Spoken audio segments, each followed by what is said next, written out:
Yo, what up everybody? It's your favorite Naruto channel, and today I've decided to make a video tackling what I consider to be more obscure jutsu that is unique to each Akatsuki member. Now, the jutsu that I've decided to tackle in this video are ones that I consider to be either relatively unknown or unspoken about within the fandom, or pretty well-known jutsu that are just not explained all that well. For example, did you know Sasori can mind control people? Or that pain can change the weather? Hopefully that gives you an idea of what to expect going in. So without further ado, here we go. So let's start this list off with my man Sasori. One unique ability of his that I don't see many people talk about is his sand brainwashed jutsu. Now this jutsu isn't explained all that well in the manga or the anime, but luckily we do get an in-depth explanation in the databook. You see, it's described as a memory sealing jutsu, where minuscule needles are injected into the target's memory center of the brain in order to manipulate said target's memories, with the jutsu caster being able to erase and restore the victim's memories at will. It seems like this jutsu was developed so that the jutsu caster can send some of his subordinates as spies, and when he activates the jutsu, their memories of Sasori and the spy mission itself get erased, so that they can infiltrate the enemy camp without being suspected as a spy, which is why this jutsu is so effective for long-term missions. Once Sasori releases the jutsu, the memories of Sasori and the mission return to the person, which is how the Akatsuki duo was able to infiltrate the sand so easily, even though the village was secured and fully prepared for the Akatsuki. No one could suspect Yura was Sasori's spy, since he served the village loyally for years. It seems like Sasori has multiple sleeper agents under this jutsu, as the bodies sacrificed to host Itachi and Kiseme's 30% chakra clones were both Sasori's underlings. Kabuto was also under this jutsu's effects, but he's a bit trickier to explain. You see, after Orochimaru defected from the Akatsuki and took Kabuto on as his sidekick, he sent him Sasori's way. With this jutsu, Sasori can selectively erase and recover certain parts of the victim's memory. So using that logic, I would assume that Sasori implanted in Kabuto's memory that he should spy on his behalf, put those memories to sleep, and sent him back to Orochimaru, so that whenever he pleased, Sasori could release this jutsu and meet up with Kabuto in order to collect intel on Orochimaru. Though it seems like Orochimaru was one step ahead and undid the jutsu, though it's not explained how he did so. Orochimaru and Kabuto used it to their advantage though, and planned to ambush Sasori and dispose of him on the Tenchi Bridge, but it seems like they were a bit too late. The next person I want to talk about is Kakuzu, specifically about the Earth-style Diamond Morph. It's an ability in which the user can send chakra through their body to harden their skin. No wonder he could stand Hidan. He must have some real thick skin. Haha, get it?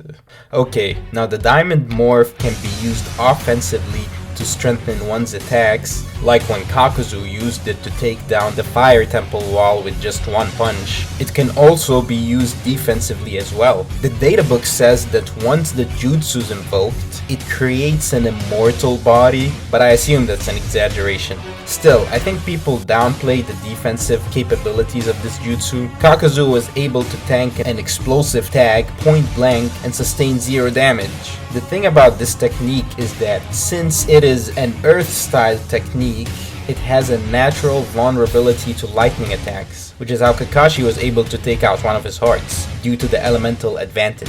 Now you may ask me, well, if it's such a strong ability and its only weakness is lightning, then why didn't Kakuzu bother using it against the Rasen Shuriken? But you have to remember this, by that point Kakuzu had lost his original heart, the one with an affinity for earth release, and hence, he couldn't use it at that point in time.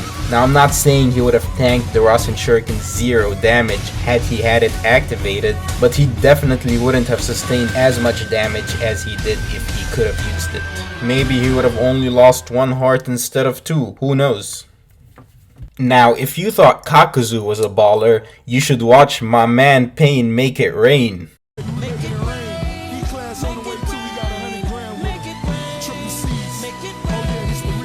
It rained.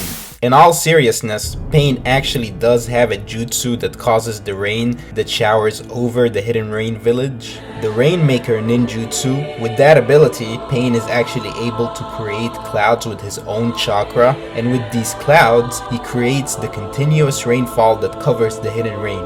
It's stated that every single drop of rain is intimately linked with Pain's senses, which is how Pain was able to immediately detect the presence of anyone that tried to infiltrate the rain. And it's also how the internal affairs of the village were kept hidden from the outside world. Nothing happened in the hidden rain without Pain knowing about it. It also seems like Pain has the ability to halt the rain and then make it rain again, so he's able to manipulate the weather at will. Nagato applied this jutsu whenever he was away in order to remotely keep watch over the village. Now, according to the flashbacks, it seems like the village was always susceptible to heavy rainfall, so I don't think that Pain started the trend or that he's the reason that it's called the Hidden Rain Village. But he did use it to keep watch over his people and keep the village isolated from the outside world that has caused it so much damage in the past. Now, the last ability I want to talk about is one that I think gets overlooked by the fandom, and it's an ability possessed by the black half of Zetsu. If you thought traveling through solid matter or being the mastermind behind the entire manga wasn't enough, Black Zetsu has the ability to record all of the events that it witnesses, like some VCR or something, and relay all those events back to anyone wishing to view it. It's part of what made Zetsu such an effective spy and effective memory as well, as he's able to transfer all the knowledge and data he's collected that both Kaguya and Madara may have missed out on, while the former was sealed and the latter was dead. That's why Zetsu was lurking in the background during most of the Akatsuki fights that take place in Shippuden, as he's recording the battles so that Obito can watch them later on. It's most likely how Obito knew about Kakuzu losing 2 hearts to Naruto and Pain using the Rinne Rebirth. Now, the technique doesn't have a databook entry like the previous techniques do. I mean, heck, it doesn't even have a name, but we do get to see how it functions. Black Zetsu has to physically latch onto the person's body in order to show them the recording. We get to see this jutsu in action in chapter 681 when Zetsu latches onto both Naruto and Sasuke and proceeds to show them the history of the shinobi world as well as his own memories of his plan. So yeah, I'd say it's a pretty handy technique. And that's all I got for today's video, you guys. Now, if y'all want me to make a part 2 video discussing some more unique Akatsuki jutsu, then please let me know in the comments, though I believe I may have covered most of the abilities that at least I thought were kind of obscure. If you've enjoyed this video, then I'd suggest you check out my channel, as I have a lot of other videos that dive into the lore of the show. And if you find yourself to be frequenting my videos, then maybe you should subscribe and you'll be up to date with everything I post. Hope you have a terrific day, and I'll see you next time.